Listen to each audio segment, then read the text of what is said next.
The story begins as we meet a boy named Rio, who's told by an angel that he died in an accident with Recap-kun, but he's going to be reincarnated. Rio wonders what he should do in his new life, but the angel tells him he's free to live however he wants, so he just wants to have a peaceful life. The angel tells him that he will be reborn in a new world called Phi, which is full of magic, and around 20% of people can cast spells with their natural elements. We learn that he's most compatible with water magic, and the angel tells him that since he wants an easy life, he'll be reincarnated in the forest of Rondo, where he'll have a house protected by a barrier to keep any monsters away.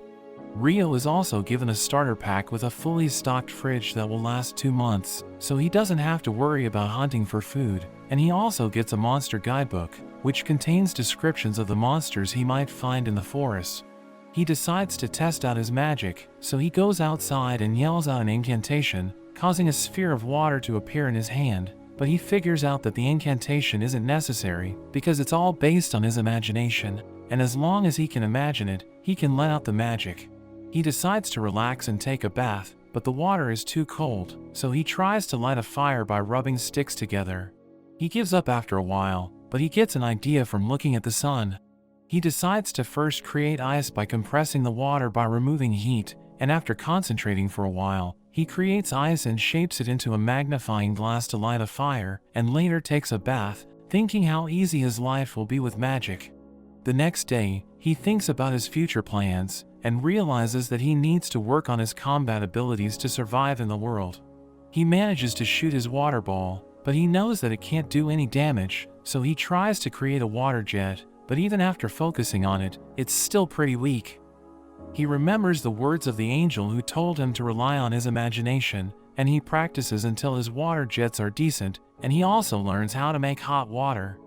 The next morning, he tries to create ice out of thin air, but when it falls on the ground without doing any damage, he doesn't lose hope and keeps practicing until he's exhausted from the mana depletion and decides to take a break. But the next morning, he resumes his training, and after a few days, even though he still can't shoot his ice, he can create it almost instantly. He makes himself a spear and decides to try hunting, so he heads into the forest.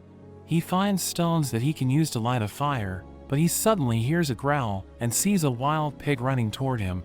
He's frozen as he panics, but he dodges the pig at the last second, and it charges again for another attack.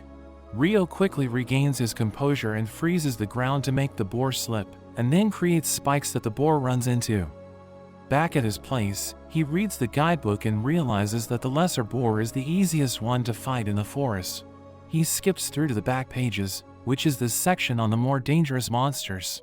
He reads about dragons that can easily destroy cities alone, and the only way to survive is to run, even though there isn't much hope for survival. There's also a page that mentions fallen angels called Akuma, but there's not a lot of information about them. Rio decides to ditch his clothes and go back into the forest, but while he's not paying attention, an assassin hawk attacks him, and he remembers how they use their claws or beaks to attack, so he starts creating ice shields to protect himself. He uses his water jets to attack, but the hawk easily deflects them and dives straight towards him, so he quickly shields himself with ice. The hawk is knocked down and quickly gets back up, but we see it lost one of its eyes, and it ends up flying away. Rio is relieved, but he ends up getting lost in the woods, and as he tries to find a way back home, he stumbles upon a glowing lake, and he finds a headless man and his horse.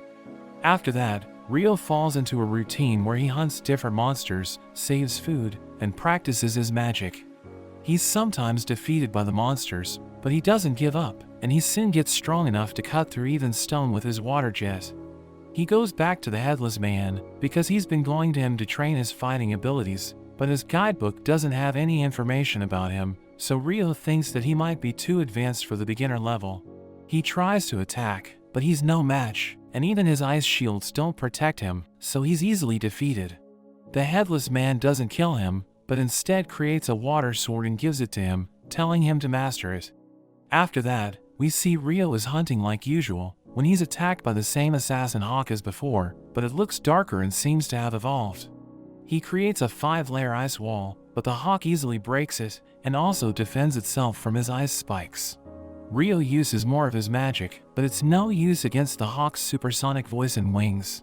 The hawk lets out lightning from its mouth, but Rio barely dodges it as his spear acts as a lightning rod.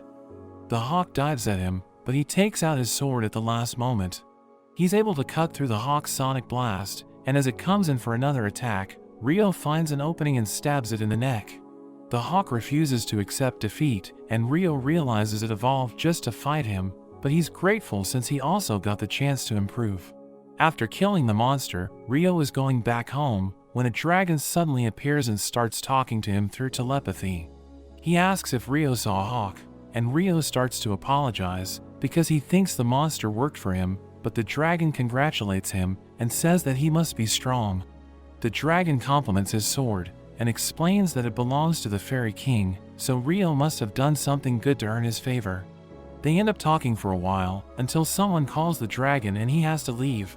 The dragon introduces himself as Leonor, and says that they'll meet again, as Rio thinks about how interesting he was. Meanwhile, the angel realizes something strange, and sees that Rio was actually given a hidden trait of eternal youth, which he hasn't seen since the first hero he sent to the world 10,000 years ago. Rio goes down to the beach because he's craving seafood, but he sees a shipwreck and some people washed up on the shore. He rushes to check their pulse, but only one of them is still alive. We see that the ship was destroyed by a sea monster, and the boy wakes up in Rio's house. He gets up and starts exploring, wondering where he is, but Rio suddenly appears, and he's surprised since he didn't sense him coming at all. He's curious why Rio isn't dressed, but he doesn't ask because it would be rude. The boy is grateful to Rio for saving his life, and he introduces himself as Abel. Rio thinks he didn't do anything heroic, and he's sorry about the other people that died, but Abel mentions that they were smugglers, so it wasn't a big loss for him. Abel's stomach starts to growl, and Rio offers him a meal, during which he explains that he can't make any clothes because he doesn't have any thread. Abel is curious why he can't buy it from the town, but stops himself, thinking it's too rude because Rio might not have the money. But Rio mentions that there aren't any towns or cities nearby, so having money is useless. Abel is impressed by how Rio is surviving alone, and he asks if he uses the knife on the table to hunt for food, but Rio explains it's more of a self-defense weapon, and for his hunts, he relies on his water magic. He fills a jug using his magic, and Abel is shocked, because even in the central provinces, only half the population is able to use magic, and Rio thinks that the angel lied to him, because magic seems more common than he was told. Abel wants to confirm something, so they both go back to the beach. On the way, Abel asks him why he doesn't use a staff, but when Rio mentions that he doesn't own one, Abel thinks he has made another mistake, since he probably can't afford one, so he says that if Rio comes into any trouble, he should let him take charge, because it's the least he can do, and Rio hesitantly agrees. They both arrive at the shipwreck and realize that the other bodies were either eaten or washed away, so Abel is lucky that Rio rescued him. Abel realizes that what he was looking for isn't there, so he now has to regroup with his friends in the town of Leonor, and Rio tells him that he needs to head far north. Abel asks if he wants to join him as his guide, since he knows a lot about the area. Rio agrees, but before he leaves, he needs to take care of a few things first, and at night, he straps his sword and goes out, telling Abel that he needs to tell someone he'll be away for a while. Abel thinks that he might be paying his respects to a loved one, but Rio goes to the Fairy King and tells him about his new adventure, while also thanking him for his training.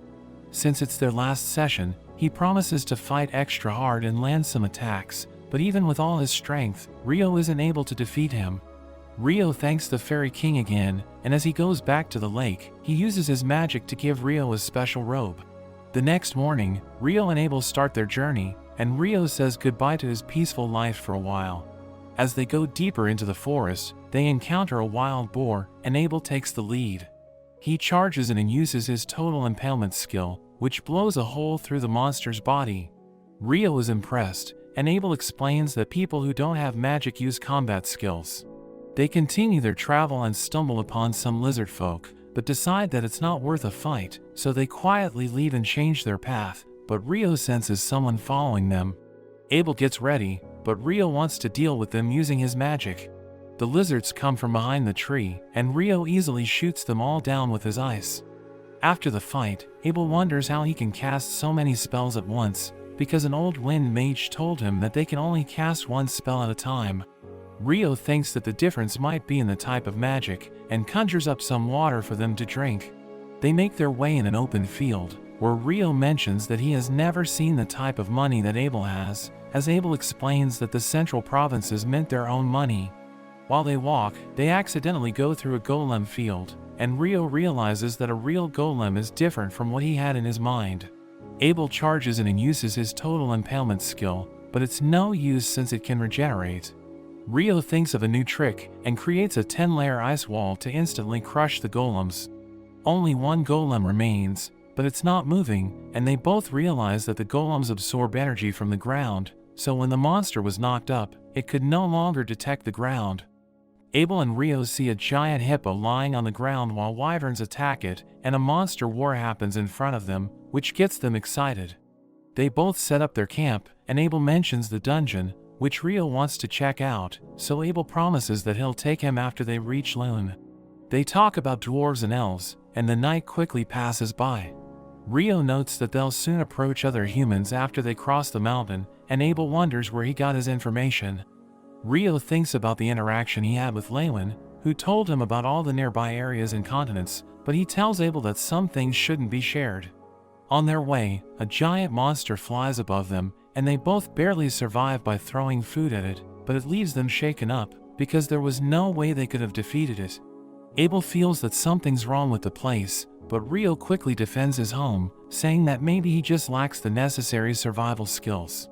As they're talking, Rio realizes that the wyverns that attacked the hippo flew north, and as expected, he finds them feasting on another monster. Abel notes that they're too much to handle, because it would usually take 20 people to hunt them together, and even then, there would likely be casualties, but Rio doesn't listen, and believes they can pin them down. He heads off, forcing Abel to go after him, and Rio creates spears of ice that hold them down. Abel uses his total impalement to kill them, but they're ambushed by another flock of wyvern, but Rio is able to take them out. Abel takes a green gem from the monster, and when he sees another flock coming in, he rushes toward them, while Rio laughs at how battle-hungry he's become, and as they continue on, they finally reach the end of the mountains. Rio notes that he wouldn't have minded fighting more wyverns, so Abel tells him he shouldn't be wanting to run into them, but he's happy that they gathered so many magic stones. He notes how they have gone pretty far north, wondering where they now are, and Rio hopes they aren't in the Debui Empire, so Abel tells him the Empire would be much further north. Rio is relieved, and Abel wonders if he has an issue with the Empire, so he mentions that he just doesn't like its name. Rio notices a road, and Abel realizes something about the mountain that they just crossed, but he mentions that if they head west on the road, they will reach the town of Kaladi. As they both start walking, Rio confesses that he's excited about sleeping in a bed and relaxing, and Abel mentions that they should try the food in the town as well. They reach a tavern, and Abel advises Rio to register himself at the Adventurers Guild, so that he can get an identification card and travel into towns and cities without paying a fee. He explains that when they arrived, he acted as Rio's guarantor and paid a fee, so Rio jokes about owing him. Abel tells Rio that they can also sell magic stones and monster materials for a good price at the guild, but to use them on his own, he would need an alchemist. Rio is surprised to hear they have alchemy, but when his food arrives, he's even more shocked that they have curry. He thinks about how in other reincarnation stories, it would be impossible to find, or take years to recreate, so he can't believe it already exists in this world. He takes a bite, and he can't stop himself, so he orders again, hoping that Lynn also has curry. The next day, Rio is still raving about the curry, wondering if Abel has been keeping any more secrets from him, but he gets quiet and deflects the conversation. They keep walking until they reach a hillside, and Abel points out the town of Loon and the wheat fields. As they get closer to the gate, the guard spots Abel immediately and mentions how he was worried, because everyone thought he had gone missing, so Abel explains that Rio saved him. Abel pays the entry fee and shows his card, and Rio is happy for him that he's finally home. As Abel and Rio head to the guild, Abel explains that if a B-rank adventurer is endorsing him, he can start at either an E or D grade.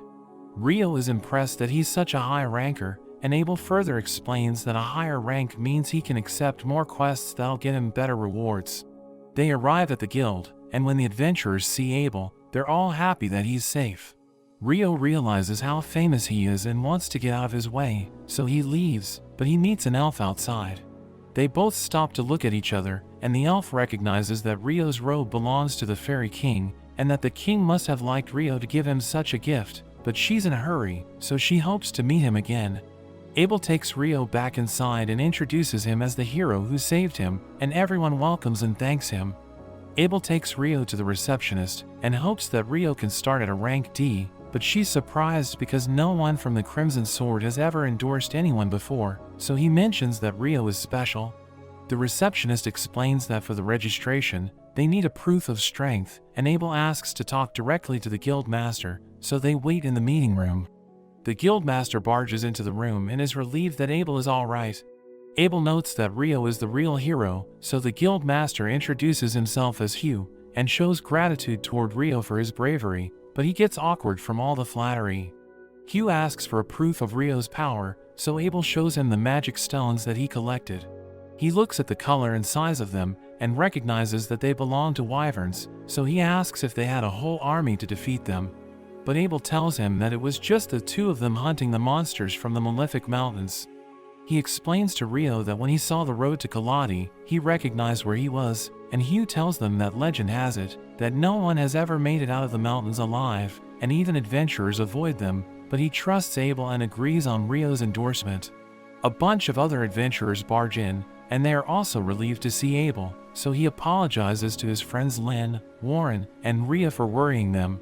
Hugh asks the receptionist to bring all the necessary equipment to his office, and asks Rio to follow him, but Abel interrupts him and says that he wants to show him something, so Rio should wait for him at the reception desk. Hugh explains to Rio that Abel's party, the Crimson Sword, is the most popular group in town, and Rio wonders if he can really be a D-ranker so easily. Hugh tells him that he loves Abel, but he also knows that Abel is not powerful enough to kill wyverns on his own, which means that Rio is talented, and he even has the physique of a warrior. The receptionist introduces herself as Nina and begins the interview. She asks about his element of magic and where he's supposed to live, but since he just got into the town, he can stay for 300 days at the guild after his registration. Nina asks if he knows about the dungeons, and as she sees him excited, she tells him they offer a course on the dungeons, and marks him for the next class. Rio puts his hands on the crystal for his registration, and his guild card is created, as Nina congratulates him for becoming an official member. When they leave, Hugh slumps into his seat because he's relieved, and he informs everyone else of Abel's return.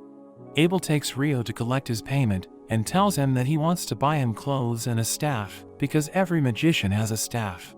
Rio mentions he can use his magic without one, and has the option to use his sword, but Abel thinks that it's just a knife. Rio mentions that he still lacks knowledge on many fundamental things in the world, so Abel gives him a summary while shopping, and he learns that time is the same as Earth, with 24 hours in a day, and 7 days in a week.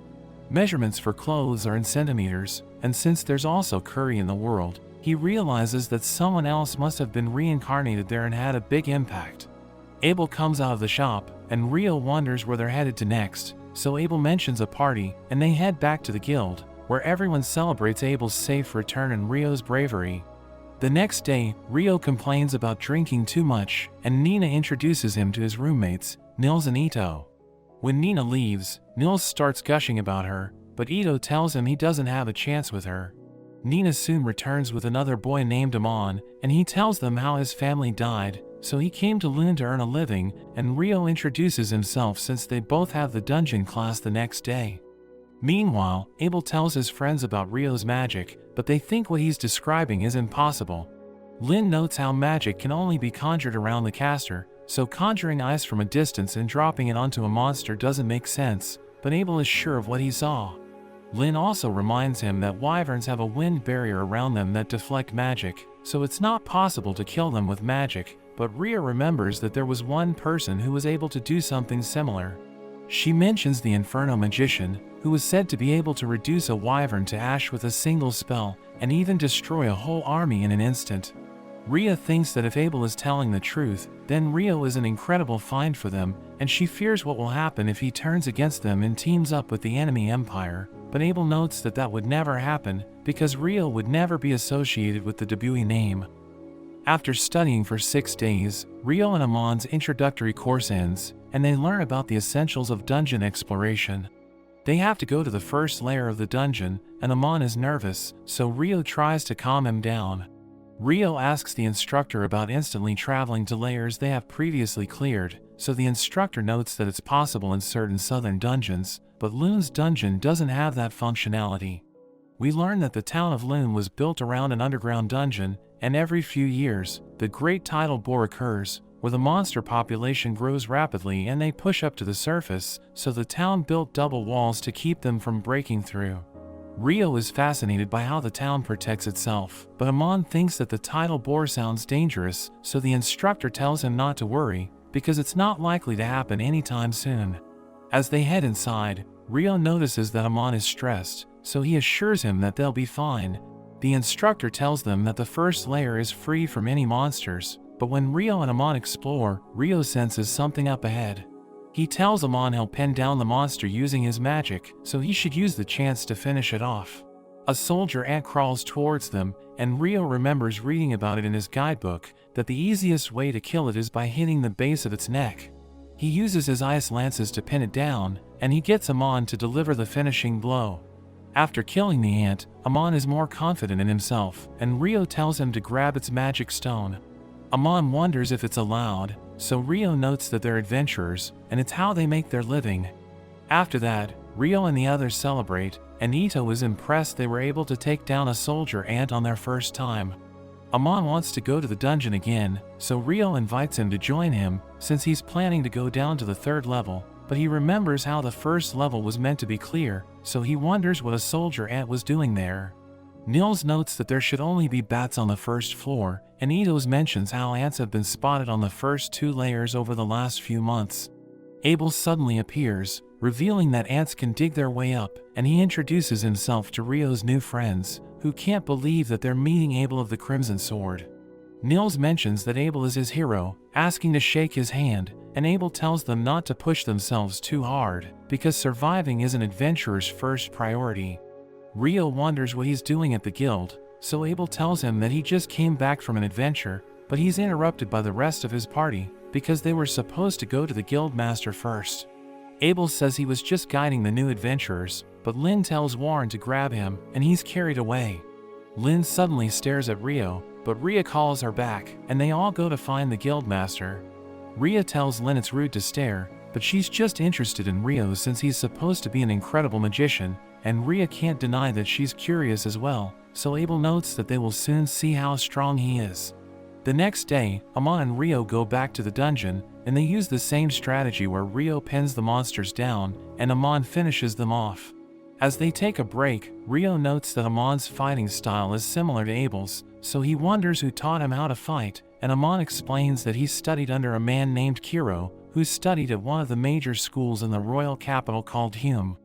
Rio is confident that Amon will be able to reach Abel's level, and Amon wonders how he knows about fighting with a sword when he's a magician, but Rio doesn't want to mention the Fairy King, and just says that he had a mentor a while ago. Amon is ready to continue exploring, but Rio tells him to take it easy and build his stamina, because even a skilled fighter like Abel practices his form every day. The next day, Rio goes to the library to find more information about alchemy, and the librarian recommends a beginner's guide and a cookbook to him. After reading for a while, he thinks that he needs his own copies if he wants to learn in more detail, but he's worried about the cost. As he thinks about it outside, there's suddenly a solar eclipse that makes everything dark. Rio notices that everyone else has disappeared, and gets a bad feeling. He's suddenly hit by a fire blast, but he manages to protect himself with an ice shield. A demon walks toward Rio, asking how a human has been mixed in the world, but thinks it doesn't matter, because she's going to get rid of him. Rio realizes that she must be an Akuma, so he thinks about running away, but realizes it's not possible since he seems to be in some kind of alternate dimension. The girl throws another fire blast at him, so he quickly shields himself, but she follows up with a wind lance at his heart. Rio survives thanks to his robe, and the girl recognizes that it's from the Fairy King, so she wonders what he did to earn his favor. Since her magic isn't working, she decides to use her sword, and Rio pulls out his own. They seem to be evenly matched, so the girl tries to use her magic, but Rio is faster and cancels it with an ice lance. Rio counterattacks with a barrage of ice, so the girl melts them with her fire and creates walls of stone to stop the rest, but Rio's water jets make it through and manage to land a hit. Rio charges in, but he notices that the girl's wound is healing and he ends up getting pushed back into a building. The girl is suddenly surrounded by water, and when it comes into contact with her skin, the water instantly boils and burns her. She quickly buries herself to get away, and when she's recovered, she emerges excited, because it's the first time a human has ever made her feel real pain. She notes that she would like to keep fighting him, but her time is up, since the eclipse is about to be over.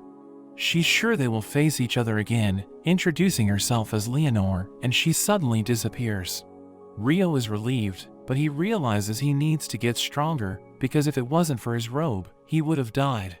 He decides to go and buy the books he wanted from the library, and he's surprised by how much money he had in his account. He remembers Abel telling him that the stones that they got from the wyverns were valuable, but he can't believe that they were really worth so much. He heads back to his room, and he's surprised that his friends aren't there. He hears a commotion outside, and sees the others beaten up on the ground. Rio uses his magic to take 4 of the bullies out, and Niels tells him about Dan, who was their previous roommate. Dan assumes Rio must be weak at hand-to-hand combat since he's a magician, so he charges at him, but Rio easily takes care of him, and he suggests they all take a hot bath together to relax. Ito heals his shoulder, and he can tell that Rio took a serious attack, telling him he was lucky the blow wasn't to his heart, so Rio reveals that the attack was meant to kill him, but he dodged it at the last second, and his friends wonder who he could have been fighting with. He tells them it's a long story, so he will tell them another time, because he just wants to relax for now. The next day, Amon and the others head back into the dungeon, and after defeating a goblin archer, Niels thinks they should head back, because goblin archers shouldn't be appearing on the 5th floor. He notes that they have already made enough money for the day, so they shouldn't push their luck, and Amon wishes that Rio was with them. Meanwhile, outside the town, Rio thinks about how Leonor was faster than him thanks to her wind magic, so he wants to improve his mobility. He thinks about using his water jet as propulsion, since it helps him to move underwater, but when he tries making ice and using the jets to propel himself, he barely moves, so he becomes disappointed. He thinks about doubling the amount of water jets, but decides to head to the library first to learn more about the Akuma and alchemy. Meanwhile, Lynn searches through all the spell books to find something similar to Rio's giant ice cube, but she finds nothing, even in the forbidden texts, so she thinks it must have been an original spell, but it would mean he's on the same level as the Inferno magician. The elf that Rio previously met named Sarah appears, and mentions that it's rare for her to see Lynn studying in the library. Sarah thinks about helping her, but mentions that she needs to go since she has a meeting. Back at the guild, Niels struggles to talk to Nina, so Ito tells her that they found goblin archers on the 5th floor.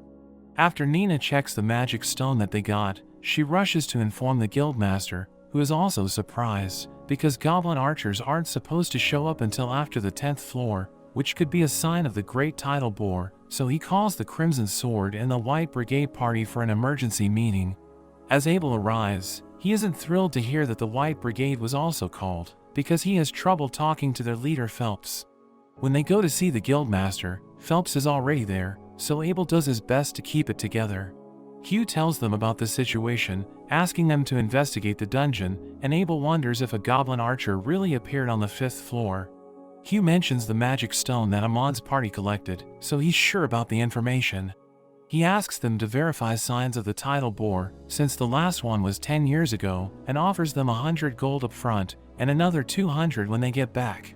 Phelps wonders what they should do if they find that the tidal bore has begun, so Hugh tells them they are only going to get information, and should retreat to inform him so he can close the double walls and get the regional knights. The next day, Rio tells his friends that he's going to the Northern Library, since it has more advanced material on alchemy.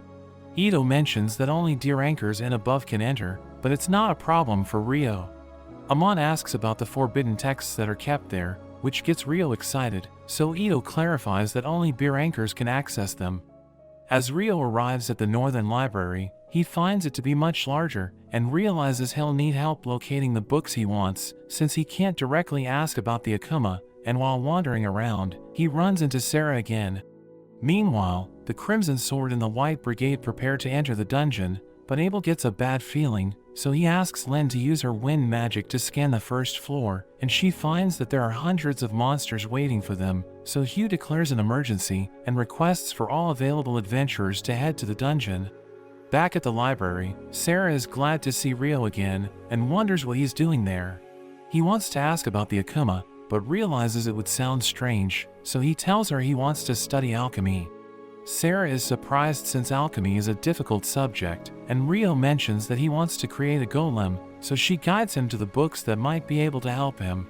As they talk, we learn that it's rare for an elf to be living in a human settlement, but she's happy about it since it led to her meeting him. Meanwhile, outside the dungeon, the monsters break through the gate and hundreds of goblins start coming out. The adventurers hold the line, firing arrows and shooting fireballs at them, but there are just too many goblins, so Hugh becomes worried. Abel tells Len to conserve her mana, but they start to run low on arrows. Niels arrives just in time with more arrows and delivers them a message from Hugh, telling them that they will need to fight the boss after the smaller goblins are defeated. After a few hours, the goblins have finally been taken care of, so Hugh orders the Crimson Sword and the White Brigade to find the boss. They're confronted by 3 goblin generals, and Abel realizes that there must be a goblin king in the dungeon. He decides that he and Phelps will each take a general, while Rhea and Sheena handle the third, since they need to kill them before the king arrives. As the battle begins, Abel manages to cut off the arm of one of the generals, so he thinks they will be able to deal with them. But he suddenly senses danger and orders everyone to get down, as a powerful wind slash suddenly cuts through all the goblin generals, but everyone else is fine thanks to Abel's warning. The Goblin King emerges, so Abel and Phelps rush to attack it. Phelps's spear isn't able to get through the Goblin King's armor, but Abel uses his perfect shadow technique to dodge the King's attacks, and he manages to land a hit. Abel's attack isn't strong enough to kill the Goblin King, but he expected this, and calls out to Len, who has been charging up her wind bullet spell, and it's enough to take the king out. Everyone celebrates the victory, and Phelps is impressed that Abel predicted how things would go and had Lynn charge up her spell from the beginning. Rio returns to the Adventurers Guild, but he wonders why everyone's celebrating, and we see Hugh in his office, where he wishes that he could drink with the others. But he's too busy with his paperwork, and he thinks the researchers from the capital will show up to investigate what happened, even though the dungeon will be sealed for a month. Rio realizes that everyone's celebrating the end of the Great Tidal Bore, and Niels talks about how cool Abel was when he fought the Goblin King. Lynn asks Rio if he can really create ice walls in the air, so he explains that he can, but notes that it's difficult to pull off, and it took him a while to learn the trick. She asks him if he used incantations to do it, but he mentions that they aren't needed to cast spells, and she's confused by his answer. Niels tells him the food is about to run out, so he leaves to grab something to eat, and Abel tells Len that he can use magic without incantations, but she can't believe that it's possible. After that, Rio wonders why Niels and his friends are working, so Niels explains that there are no quests available, since the dungeon is closed, and nobody needs help on the surface. Rio reveals that he's looking for an ore that he can use to practice alchemy, and Ito knows that he's talking about magic copper, but he knows that it's expensive. Rio notes that a handful of them is worth 50 gold, and he decides to hire the 3 of them, promising to pay them 4 gold each if they help him collect magic copper in an abandoned mine.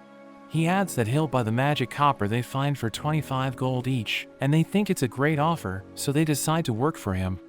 Rio returns to his room, but he sees a group of knights bullying a girl outside, and they're about to take her away, but Dan suddenly stops them. One of them pulls out his sword, and he threatens to kill Dan, but he suddenly crashes to the ground. He wonders what's going on, and tries to get back up, but he falls over again, and Phelps tells the knights to stop. He scolds the knights for their actions, and reveals that he's from the Heinlein family, telling them his father was the former commander of the Royal Knights. He tells them to leave, so they run away, and he praises Dan for protecting the girl, telling him to take her back to her friends. Phelps realizes that Rio was watching, and he wonders what happened to the knight, but Phelps explains that he just slipped. He reveals that Abel talked about Rio's magic, and mentioned that the Great Tidal Bore wouldn't have been a problem if he had helped them. But Sheena appears and tells him it's time to go, so he bids Rio farewell.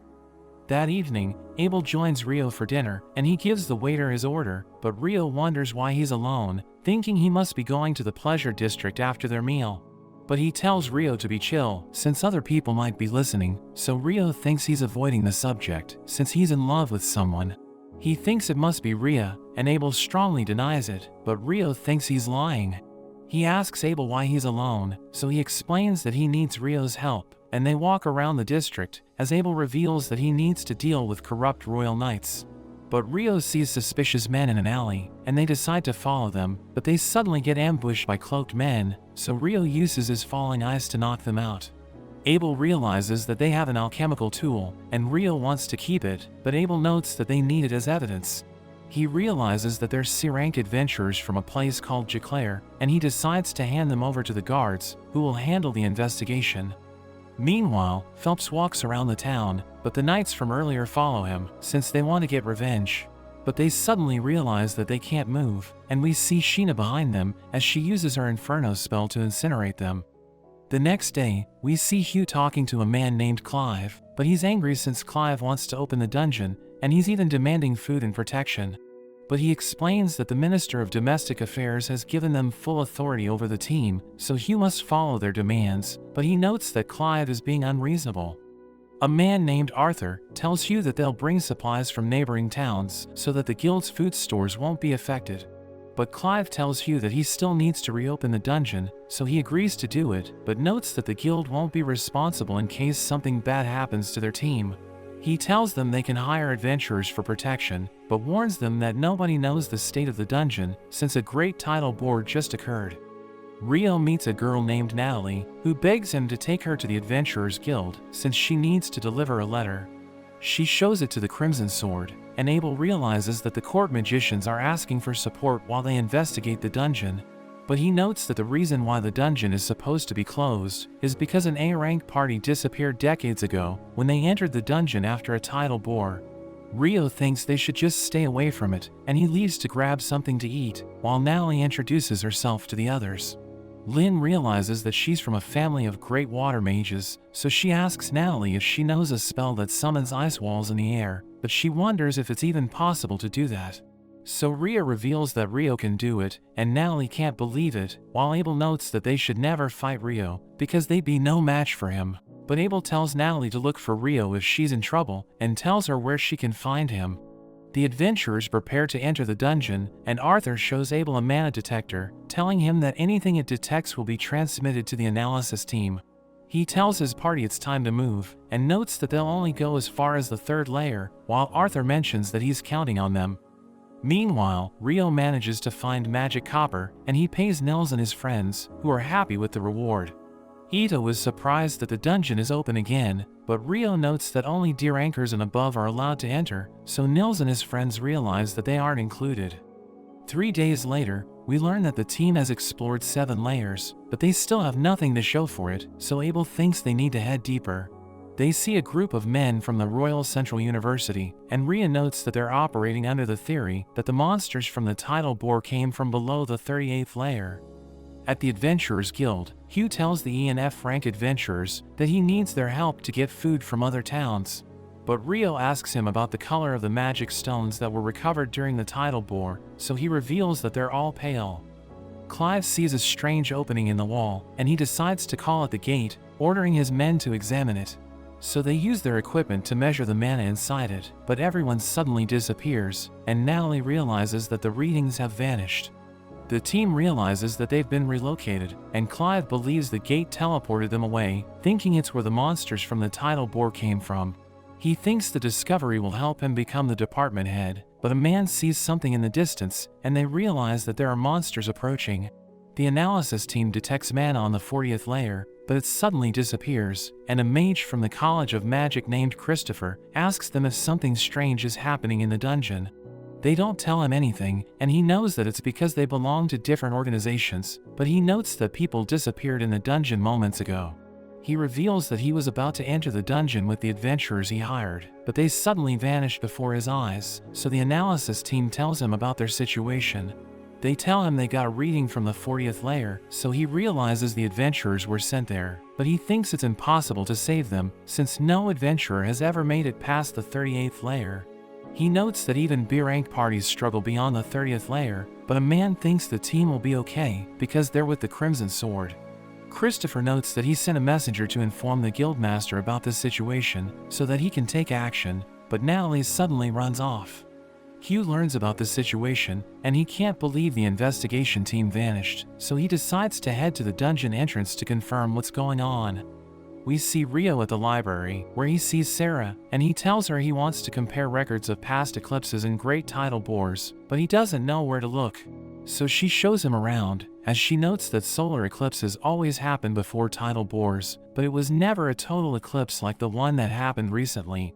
He asks her what she knows about magic stones, so she notes that they become more vivid the longer a monster lives, but he tells her the monsters in the tidal bore had pale stones.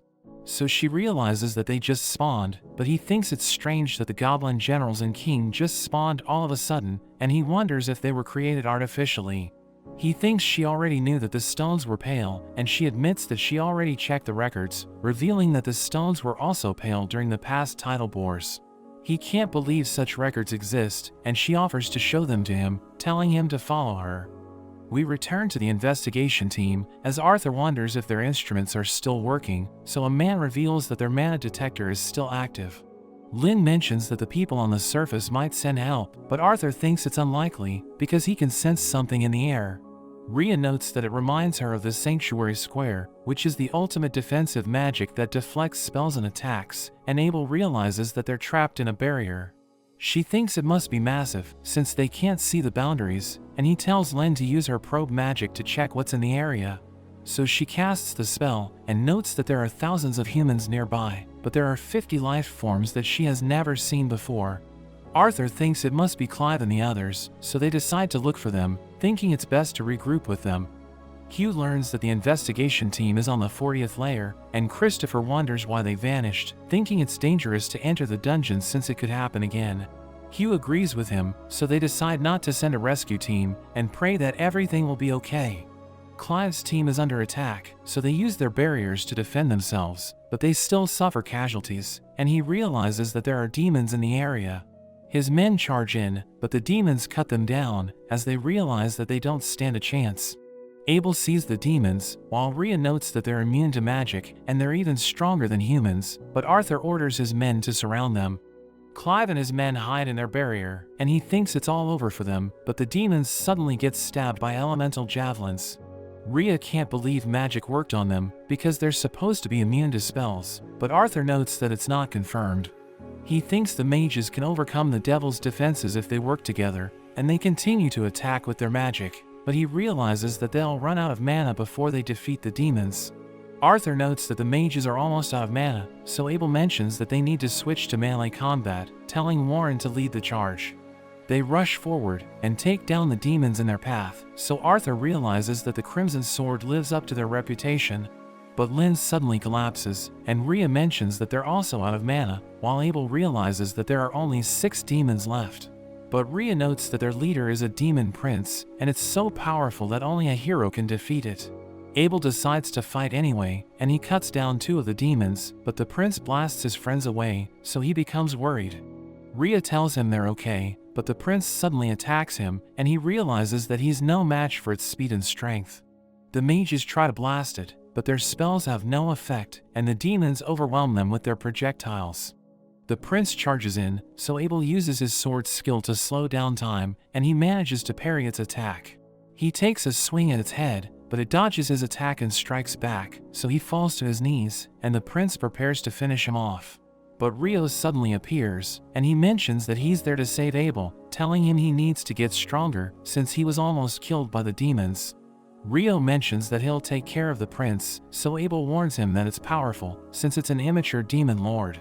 But he notes that it's weak, and he uses his water jet to cut down the demons, as he approaches the demon prince and prepares to take it on. We see that Natalie told him about the situation, so he creates an ice cart and takes her to the gate, where he asks her why she looked for him. So she notes that Abel told her to find him whenever she needs help, and he's happy that Abel said that, telling her he will handle things. He rushes to the entrance, and the guards try to stop him, but he uses his ice wall to force his way in. He knows that the investigation team is on the 40th layer, but he doesn't want to take the stairs, so he uses his water jets to get through the layers. We return to the present, as Rio prepares to strike, and the demon prince charges in, but he manages to cut its head off.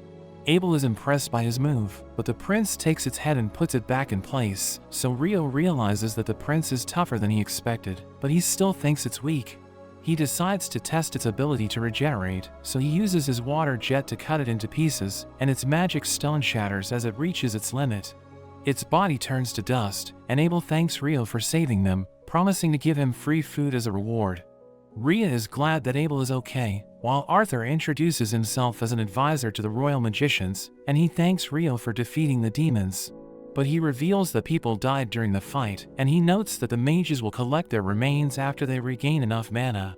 Abel mentions that they should collect the devil's magic stones, and split the money they'll earn with the families of the fallen, but Rio is surprised to learn that they fought demons. Abel notes that they haven't shown up for hundreds of years, and Rio thinks about Leonor, wondering if Akumas are different from demons. He tells everyone he used his probe spell at layer 39, but he noticed something strange near the stairs, so he suggests checking it out on their way back. Abel notices that the devil's magic stones are black, and Arthur mentions that demons are said to appear at random, so everyone believes that they can use space-time magic. We see a hero named Roman, as he approaches an altar with his party, but Leonor suddenly appears, and they think she's the demon lord. One of them mentions that they used the altar to summon the demon lord, but she wonders why they would do that, so Roman tells her he needs to defeat the demon lord since he's the hero. She thinks he must be strong, so she's excited to fight him, but she instantly defeats him, and she's disappointed by how weak he is. His friends prepare to take her on, but she promises not to fight them unless they attack her, and tells them to save their hero. She takes a sacred jewel from the altar, and notes that the fight was boring, but she at least got something worthwhile. She reveals that she isn't the demon lord, and the adventurers don't believe her since she's OP, but she tells them they can defeat the current demon lord if they work together. They're confused hearing this, but she tells them about Rio, revealing that he's the only human who can keep up with her. So Roman realizes that there's someone stronger than him, and as she leaves through her portal, she tells him he still has a long way to go before he becomes the strongest human. We return to Abel, as he sees adventurers waiting for them at the stairs, and Arthur thinks they're with Clive, so Abel realizes that they weren't the only ones teleported away. They see a strange artifact on the ground, and Rio thinks it's the thing he saw when he used his probe spell, while Arthur realizes it was giving off mana. So he decides to keep it in his barrier bag, and notes that they should take it back as evidence. As they climb the stairs, Rio asks Abel about the curry shop in Loon, so he realizes that Rio wants to try it, and promises to treat him there. They return to the surface, and Hugh is glad that they made it back alive, but he wonders why Rio ignored the guards and rushed into the dungeon. Arthur notes that he saved their lives, and Hugh is surprised hearing this, so Arthur tells him they should talk in the tent. He tells Hugh everything that happened, and he thinks Abel saved everyone, but Arthur reveals that he was almost killed by the demon prince. He notes that Abel would have died if Rio didn't intervene, revealing that he easily defeated the demons, but Arthur thinks the nobles will bother him if they learn about his powers. So he suggests leaving no official record of Rio's actions, and Hugh decides to go with his plan, since he wants to stay on Rio's good side. The next day, Rio walks around the city, and he suddenly smells curry, so he heads to a nearby shop, where he sees Sarah. He tells her he went there since he smelled curry, so she mentions that he's in the right place, and they both give the waitress their orders. Sarah asks him where he lives, so he tells her he's staying in the guild dorms, which is a place for rookies, but he notes that he ranked up to D when he registered. The waitress gives them their food, and they enjoy their meals, so they both have a good time. Rio wonders why he doesn't see Sarah in the guild, so she reveals that she's been working outside the capital as the swordsmanship instructor of Loon's Knights. She invites him to have a mock battle with her, and they prepare to fight in the arena, as she notes that she can sense his frustration since he isn't happy with his last battle. They start fighting with their swords, and the knights are amazed that Rio can keep up with her, while she notes that his skills are impressive. But she decides to fight seriously, and he tries to defend himself, but he gets overwhelmed by her speed. She manages to break his sword, so he admits defeat, but she still thinks he's amazing, since he was able to block her attacks while she was using her wind robe to increase her speed. She wonders why he's a skilled swordsman, so he reveals that the Fairy King taught him everything he knows, and she thinks the Fairy King must like him, since he decided to help him out. But a maid named Rolita reminds her that it's time to give lessons, so Sarah tells her to show Rio home, telling him she had a good time. Rolita takes Rio to the gate, where he runs into Hugh, who tells him to join him in the carriage. Hugh reveals that Arthur told him everything, so he thanks Rio for saving the investigation team, but notes that he needs to punish him for ignoring the guards at the dungeon. So he gives Rio a job as punishment, telling him to escort merchants to a place called Whitnash and return to Lynn afterwards. Niels tells Rio that his hometown has issued a hunting request, and he wants to accept it, but he isn't qualified since it's a D-ranked quest. We learn that Niels and his friends are still A-rank adventurers, so he wants to form a party with Rio to complete the quest, and Amon notes that there are goblins and skeletons around the village. Ito notes that it's strange, since they don't usually stay in the same place, but Rio wants to see the skeletons, so he decides to accept the quest. They speak with Hugh, who reveals that the quest came from a place called Kaladi, but it was forwarded to Loon since no one was able to complete it. He notes that two parties have accepted the quest, but they both failed, and the second party reported that the villagers didn't want to cooperate with them. He tells Niels and his friends to be careful, since the first party returned badly injured, and he notes that Rio's escort job is a few days away, so he still has time to complete the quest. Rio and his friends reach the village, and the people greet Niels, who mentions that he's glad to be back. He talks to the mayor Bolin, who's happy to see him again, telling him he has grown, but he notes that he's just been away for a year. He introduces his friends to Bolin, who realizes that they're there to complete the request, and Niels asks him why the villagers didn't cooperate with the second group. He explains that it's because the first party took the fight to the eastern woods, which is supposed to be a forbidden area, so when the second party showed up, the villagers immediately chased them away. Rio wonders why people aren't allowed in the eastern woods, so Niels explains that it's because of the village's secret, telling them they can't enter without the council's approval. That evening, Niels' brother Niloy reveals that Niels always wanted to leave the village, but their parents passed away, so Niels had to stay in their house to take care of him until he turned 18. Niels' friends realize that he's a caring person, and he suddenly joins them, revealing that the council gave them permission to hunt. He reveals that the village has two secrets, and notes that the first one is their guardian beast, which lives in the eastern woods, so Rio is curious, wondering if it's possessed by an evil god. Niels reveals that the second secret is their shrine, but he explains that the elder will tell them about it, so they need to wait until tomorrow. The next day, Bolin shows them the area where he found the goblins, and they see footprints on the ground, so Niels thinks the goblins' den must be nearby. Rio senses 10 goblins approaching, and notes that they'll be there in 5 minutes, so he suggests setting an ambush for them and following the survivor back to their den. We see the goblins walking around the woods, when Rio suddenly freezes them, and his friends take them out. One of them runs back to their den, but Rio uses his ice bind to freeze all of the goblins, and his friends finish them off. A goblin general comes out of the cave, and Niels thinks they can't defeat it, so he suggests running away. But Rio restrains it with his ice chains, and slams it to the ground, and Niels finishes it off. They make their way back to the village, where they meet the elder Nasu, who praises them for defeating the goblins, and she leads them through the eastern woods. Ito asks her about the charm on her staff, wondering if it's the crest of the Earth Mother Goddess, and she's impressed that he was able to recognize it.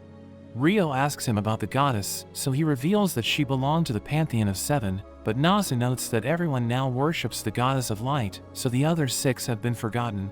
But the elders of the village still worship the Earth Mother, and she reveals that she can still use healing magic, but her spells are different from the ones used at light temples. She notes that unlike other mages, the servants of the Earth Mother don't need incantations, and she wonders why everyone thinks they're needed to cast spells. They reach a cave, where Nasa calls the guardian beast, and a giant wolf appears, but Rio is disappointed since it's not evil. It finds him interesting, so it introduces itself as Kuzan, and Nasa can't believe it gave him its name, since that has never happened before. Kuzan reveals that it's a relative of fairies, and it has taken a liking to Rio because of his presence, but he wonders why fairies like him. It reveals that there are skeletons around the shrine, and it trapped a powerful monster inside, promising to set it loose after they defeat the skeletons. Ito uses his light magic to eliminate the skeletons, and they open the shrine, realizing there's an arch skeleton inside. Rio creates ice hammers for his friends, and gives the signal to Kuzan, so it removes the seal, and the skeleton charges out. But Rio covers the ground with ice, which causes the skeleton to slip and fall, and his friends smash it while it's down. It tries to get back up, but it falls once again, and Niels delivers the finishing blow. They enter the shrine, as Nasa reveals that she's never been there before, but she realizes that a part of the jewel is missing. She notes that it used to shine, but it's suddenly turned dark and shattered, and she wonders if the Goblin's cave received power from the shrine, thinking it must be the reason why goblins started to spawn. So she decides to block the cave, thinking it will stop them from spawning. After they leave the village, they realize that it's been nearly 300 days since they became adventurers, so they can no longer stay at the dorm. Niels mentions that after they move out, he'll find a place to live with Ito, and he invites Amon and Rio to join them. Amon immediately agrees to live with them, but Rio notes that he needs time to think about it, since there are still things he needs to consider. At the Adventurers Guild, Hugh tells Abel to serve as his proxy at the Whitnash Port Festival, explaining that he usually sends Phelps to do it, but he's busy with his other duties. We see two mages fighting in an arena, but their lieutenant Oscar suddenly interrupts them and tells them to listen to their commander Fiona. She notes that she'll be leaving with Oscar for Whitnash, and they won't be back for 2 months, but she expects everyone to improve while they're away. We see Rio in the middle of his escort mission, and he's surprised to see Niels and his friends, who happen to be on the same job, and they don't know what to expect since it's their first escort mission, so they're glad to have Rio with them. He wonders why they need to spend 9 days in Whitnash, so Niels explains that it's because of the Open Port Festival, which takes place every 5 years. Their group reaches Whitnash, and a merchant thanks the adventurers for escorting him, telling them to enjoy their stay, since they'll be free for 9 days. Rio decides to join Niels and his friends, and they have dinner together, as they realize that the food there is amazing. The next day, we see Oscar as he's about to enter Whitnash, but his friend Jurgen tells him that they're stuck in line, since a carriage ahead of them is having issues with their papers. Jurgen asks for his thoughts about their journey, so he notes that he doesn't know what the Imperial Majesty is up to, but thinks he wants to get rid of his enemies while Fiona is away. We learn she's the Emperor's favorite daughter, because she's a talented warrior, and Oscar thinks he doesn't want her to see the dark side of his rule, so he wants to purge the nobles who oppose him. But Oscar explains that it's just a theory, and notes that he'll focus on guarding Fiona. The nobles gather in a mansion, where they see the Empire's third Prince Conrad, who thinks Fiona must be exhausted, since she isn't used to social gatherings. He tells her to rest while he handles everything, and he starts talking to the other nobles, while she returns to her room, where her servant Marie realizes that she's exhausted. So she helps her undress, and Fiona mentions that she's glad Conrad allowed her to leave, since she doesn't like spending time with other nobles. She doesn't know how he handles all the guests at the party, and Marie reminds her that her talent for sword and magic is unrivaled, but Fiona thinks it's the only thing that makes her stand out. Rio and his friends attend the festival, where they notice that Abel is one of the special guests, and Niels is attracted when he sees Fiona. But Ito tells him she's out of his league, since she's an imperial princess. Lynn arrives with the others, and Rio asks them why Abel is a special guest, so Rio explains that he's acting as Hugh's proxy until he arrives. Lynn notices that the guests are surrounded by a wind barrier, and mentions that the Lord of Whitnash's treasure must be its source, but she heard that they rarely use it since it isn't efficient. She knows that Fiona is a commander of the Imperial Magic Division, so she wonders if Oscar is also there, but Rio wonders who he is. So she explains that he's the Inferno Magician, and Ria notes that she doesn't want to get on his bad side, since his skills are legendary. Lynn's group leaves to walk around the festival, but Oscar almost bumps into Rio, so he steps back, and Niels tells him to be careful since the place is crowded.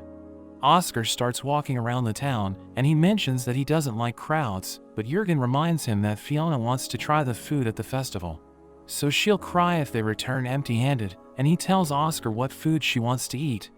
Abel talks to Conrad, who recognizes him as Hugh's proxy, and tells him he looks familiar, but Abel mentions that they've never met before.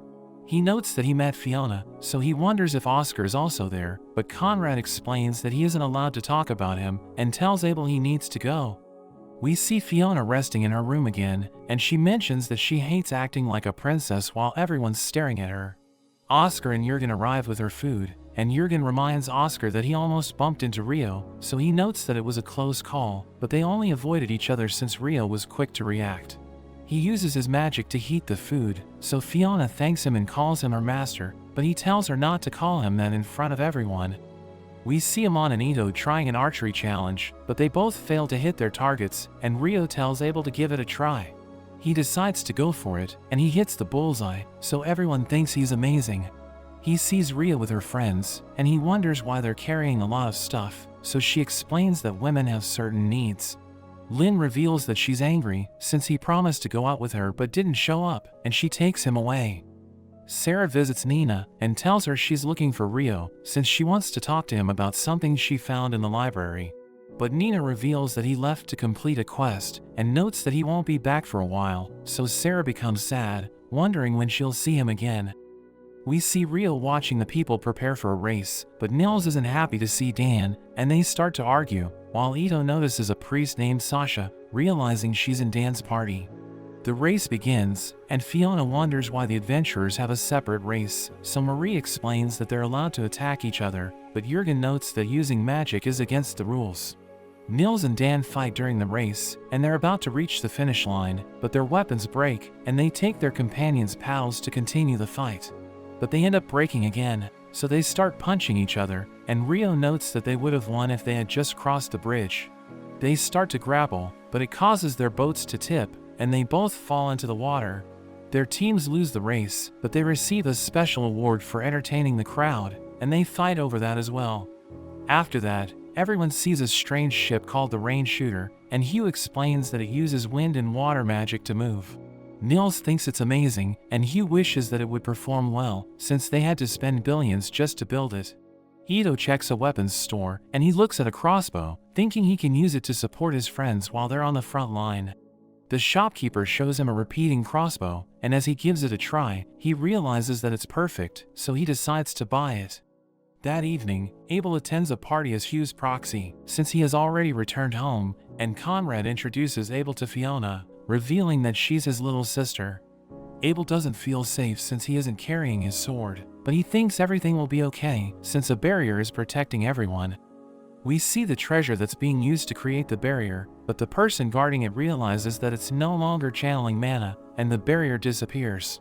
He suddenly gets attacked by a group of men, while Fiona realizes that something's wrong, and there's suddenly an explosion in the garden. In a flashback, we see Oscar with his master Rossan, who teaches him how to forge a sword, and Oscar thinks he's amazing since he's been working in the forge for hours, but he still isn't tired. Oscar returns home, and he uses his magic to start the fire for his mother, so she thanks him for his help. Rossan forges 3 swords, and he tells Oscar's father San that he wants to give Oscar the smallest one since he's about to turn 7. Rossan notes that it's ideal for practicing, since it's lighter than an ordinary sword, and Oscar thanks Rossan for giving it to him. San uses his bow to kill a boar, and everyone eats it for dinner, but a man tells San that a large group of bandits will attack them in a few days. San thinks about running away, but he knows that they have nowhere to go, so they have no choice but to fight. When they see the bandits approaching, and they use their bows to shoot them down, but the bandits charge in, so San tells Oscar to hide while he fights them.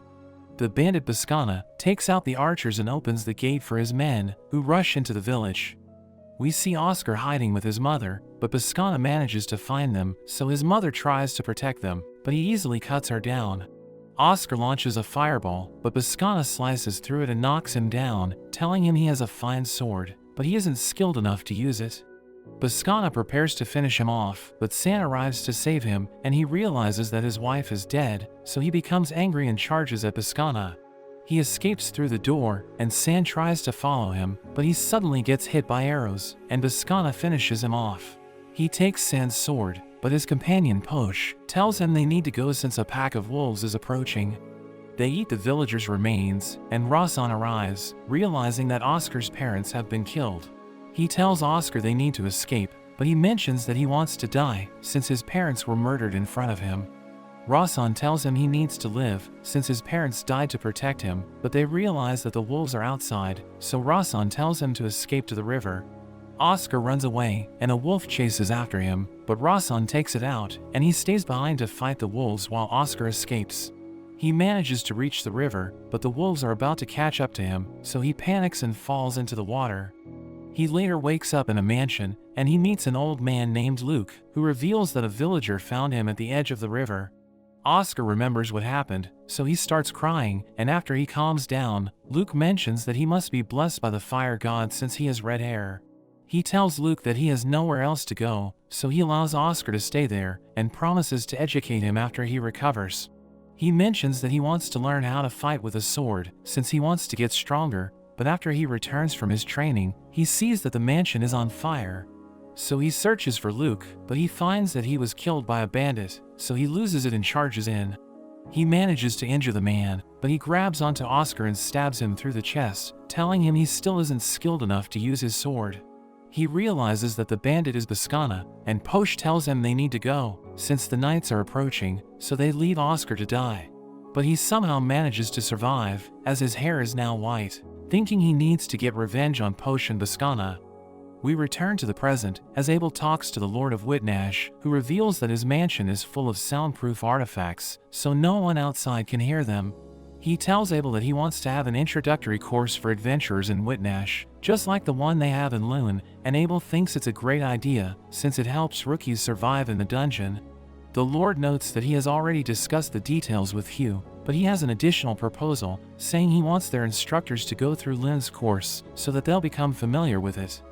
Meanwhile, Oscar refuses to eat anything, since he wants to be ready in case Fiona gets attacked, but Marie thinks everything will be okay, since the garden is protected by a wind barrier. The nobles panic as the garden starts burning, and Fiona wonders who attacked them, but she realizes that Conrad is injured. So she protects him with a barrier and starts healing him, but he tells her to stop, since she needs to conserve her mana. She sees a place where they can take cover, and they decide to go there, but the assassins enter the garden and slaughter the nobles. Conrad thinks the manor has been locked down, since no one's coming to their aid despite the commotion, and he tells her to summon her knights. So she uses her magic to give them the signal, and they realize that she's in trouble, so they run to the garden. Conrad thinks Oscar will take care of everything when he arrives, but the assassins find them, and Conrad realizes that they're the targets of the attack, so he tells Fiona not to hold back. Oscar arrives at the manor, and he takes out the assassins in his path, but he tells his companions they need to hurry, since Fiona is in the inner garden. We return to Conrad, as the assassins charge in, but Conrad uses his earth magic to impale them. He hears someone chanting, and he recognizes the spell, so he tells Fiona to use her strongest barrier, as a mage casts their bullet rain. She manages to summon her barrier just in time, but Conrad hears the mage chanting again, and he doesn't recognize the spell. She notices that the floor he's standing on is about to explode, so she pushes him back, but the mage activates his volcano spell, and she gets caught in the explosion. Oscar and the others arrive at the garden, and he sees her get blown away, so he remembers the people he lost in the past. She tells him to look after her brother, so he orders his companions to protect Conrad, while he goes after her. We see Niels and his friends at the beach, and they wonder why Rio isn't back yet, since he just left to buy food. They suddenly see the explosion, and they realize that Fiona is about to fall to her death, so Niels catches her before she hits the ground. He realizes that she's still alive, but Ito runs away as he sees assassins, so Amon fights them with his sword. Ito uses his crossbow to shoot one of them, while Amon cuts the other one down, and Niels realizes that Fiona is their target. So he suggests taking her to a safe place, but Oscar suddenly appears, and he tells them to stay away from her. Meanwhile, Rio wonders about the explosion, wondering if it was a firework, but there are men that rush past him, and knock his food to the ground. Ito and the others don't trust Oscar, so he tries to take them out, and Ito protects them with a barrier, but he instantly reaches his limits. Oscar tells them they aren't worthy to touch Fiona, and Ito continues to use his barrier, but it gets shattered and they all get hit. Ito collapses, and Oscar prepares to finish them off, but Rio arrives just in time. He sees the state of his friends, so he asks Oscar what he's doing, but he continues to attack. Rio easily counters him, so Oscar decides to deal with him first. Rio summons his 10-layer ice wall to defend himself, and Oscar is shocked that there's someone on his level. Rio wonders if that's all Oscar can do, and he attacks him from all sides with his ice. Oscar creates a tornado to defend himself, burning Rio in the process, but we see that he protected himself, and he prepares to attack with his sword. Oscar draws his own sword, clashing against Rio, but they seem to be evenly matched. As they prepare to get more serious, Abel suddenly appears and tells them to stop. Rio threatens to freeze him if he gets in the way, but Abel recognizes Oscar as Fiona's lieutenant. He explains that he's the guildmaster's proxy, and that Rio and his friends are just adventurers who had nothing to do with the attack on the Lord's manor. Oscar starts to realize the situation, but Rio still wants to kill him because of what he did to his friends. He even threatens to freeze Fiona, so Oscar loses it, and attacks him with his strongest magic, but Rio uses his water jets and completely counters it. He asks Abel if he can finish Oscar off, but he tells him it would be an international incident that could lead to a war. He tells Oscar he was sent by Conrad to ensure Fiona's safety, and he tells them that there's no point to their fight. He knows that Rio is angry, but he begs him to stand down. Rio wonders if Abel would be able to stop if Rio was the one who got hurt, but he notes that she wouldn't want a war either. Rio prepares to continue, but Abel gets in the way, and he wonders why Abel didn't move, so he notes that he doesn't want for Rio to be the reason for a war, and he was willing to give his life to stop him. So Rio finally listens to him, putting away his sword, and Fiona is handed over to Oscar. After that, Ida was happy to learn that he was healed by Rio, and Rio is glad that they're all okay. Abel reminds him about the trouble he caused, but he notes that after Fiona woke up, they were able to clear up the situation, and Oscar even apologized. He can't believe Rio was so chill after he almost started a war, but he tells Ito and the others that Fiona wants to thank them since they saved her. They're excited about getting a reward, but Abel notes that Rio wasn't included, so he pretends he doesn't mind, and notes that he only dealt with the weird fire mage, while Abel can't believe he's talking about the Inferno magician like that. They're all glad to be done with their first escort mission, but Rio notes that it's not over until they get back safely, so they all prepare to head back to Lune. Meanwhile, we see Sarah in the library, and she wonders when Rio will be back. She thinks about how she only met him a month ago, so she wonders why she's always thinking about him. She heads to the bar, but she suddenly sees that he's back, so she rushes over to him. She ends up taking him to the forbidden section of the library, telling him he would normally need to be at least B ranked to get in, and she shows him notes that she found about alchemy. He finds it interesting and apologizes for making her wait, but she tells him not to worry. We learn that anything on paper is able to be copied using a transcribing spell, but since the notes are on a sheepskin, the spell doesn't work. Rio is surprised to learn about the spell, and Sarah can't believe that even though he's so strong, he doesn't know about such a basic spell. After he makes a copy of the notes, he wonders how Sarah can afford the entry fee for the library since she's always there, so she mentions how she works for the Lord and he waived the entry fee for her. Rio thinks she's lucky, and she notes that it's how she was also able to get him permission to go into the forbidden area. Rio starts to wonder how old she is, so she reveals that she's 200, which surprises him since she's so pretty, and she gets embarrassed hearing this. Sarah takes him to a transcriber, but they run into Abel, and Rio jokes that it's a surprise to see him actually working. Abel wonders how they know each other, so Rio mentions that Sarah is like his teacher, but he notes that he's in a hurry, but Rio asks to speak to him later. As they prepare to head in, Sarah asks Rio about the way he talks to her. She notes that she thought that he was always a bit nervous talking to her since she's B ranked, but after seeing how casual he was with Abel, she wants him to treat her the same way, and she makes him start by making him call her his friend. After that, Rio goes to see Abel, who wonders what he wanted to talk about. He notes that Abel never treated him to the meal that he promised, so he tries to make an excuse, but Rio asks for his help with finding a place to live instead. He notes that his friends are all moving in together, but since he plans on doing experiments with alchemy and magic, he wants a place with a big yard. He notes that he has plenty of money after selling the magic stones from the wyverns, and he imagines buying a noble's estate. But it turns out not to be possible to buy a noble's property since he's of low birth, so Abel asks his associate if there are any other suitable options, and he mentions a farmhouse that's just outside the town. They go to check it out, and Rio thinks it's exactly what he was looking for. The man thinks he can't afford it since it's 50 million, but Rio instantly agrees to take it.